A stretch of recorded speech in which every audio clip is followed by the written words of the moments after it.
नमस्कार दोस्तों, आज की कहानी का शीर्षक है अंधेर नगरी चौपट राजा। तो चलिए कहानी शुरू करते हैं। एक बार की बात है, एक गुरु और शिष्य दोनों एक अनजान नगर में पहुंचे।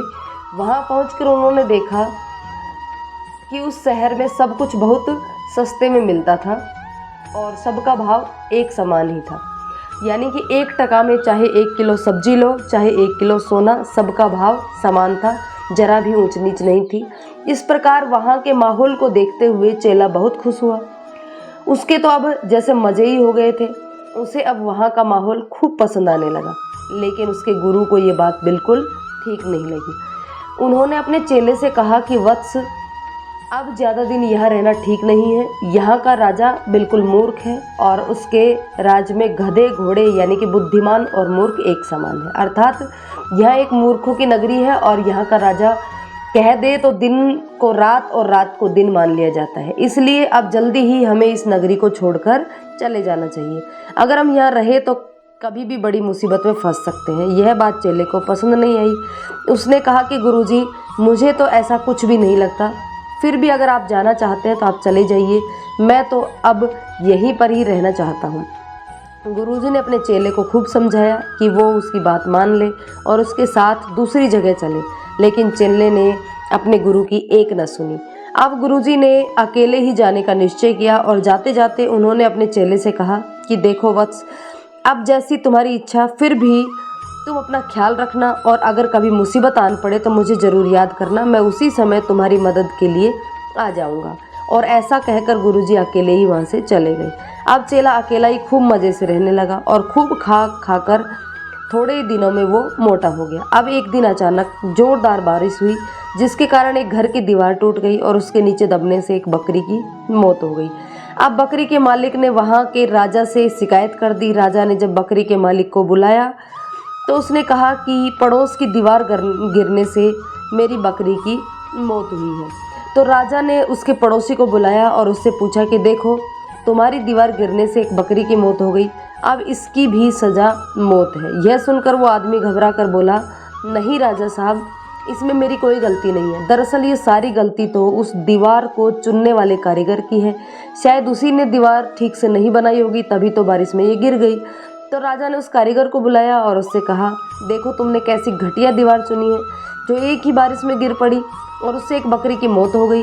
इसलिए अब मैं तुम्हें फांसी की सज़ा देता हूँ। यह सुनकर कारीगर बहुत घबरा गया और उसने कहा, महाराज, इसमें मेरी कोई गलती नहीं है, क्योंकि मैंने पूरी ईमानदारी से इस दीवार को चुना है। अब ये तो उस व्यक्ति की कमी हो सकती है जिसने उस समय दीवार का मसाला तैयार किया था। लगता है उसी ने ठीक से मसाला तैयार नहीं किया होगा। यदि वह पूरी ईमानदारी से काम करता तो आज वो बकरी जिंदा होती।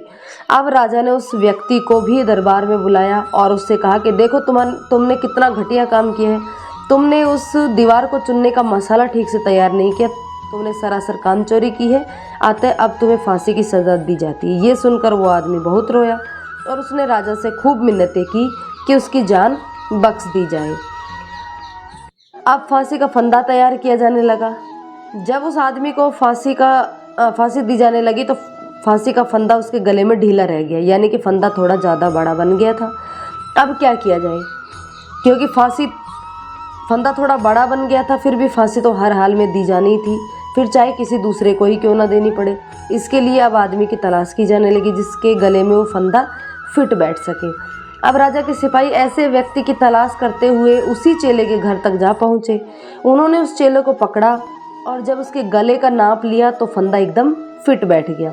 अब सिपाही उस चेले को लेकर आए और फांसी पर चढ़ाने की तैयारी करने लगे। यह देखकर चेला बहुत घबरा गया। उसने राजा से खूब मिन्नतें की कि उसकी जान बख्श दी जाए, क्योंकि उसका तो कोई गुनाह ही नहीं है।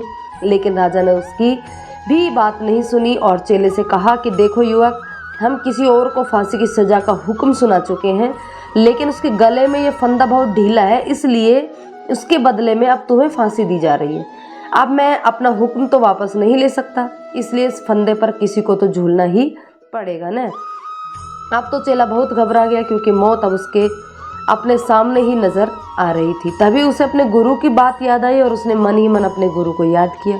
उसके बाद उसके गुरुजी राजा के दरबार में पहुंचे और कहा कि हे वत्स, ये तो तुम्हारे लिए बहुत सौभाग्य की बात है कि तुम ऐसे समय मृत्यु को प्राप्त कर रहे हो जब ऐसा योग बन रहा है कि जब मृत्यु को प्राप्त करने वाला सीधा परमात्मा से मिलता है, यानी कि उसे स्वर्ग में जगह मिलती है और उसे हमेशा के लिए मुक्ति मिल जाती है।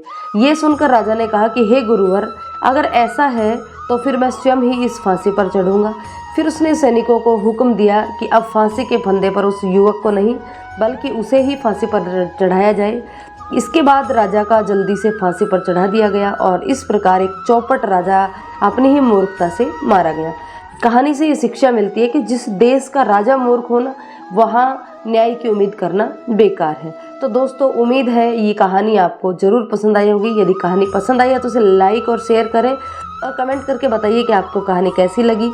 और इस चैनल को सब्सक्राइब जरूर कर लें, क्योंकि इसी प्रकार की अच्छी अच्छी कहानियाँ इस चैनल पर आपको मिलती रहती हैं।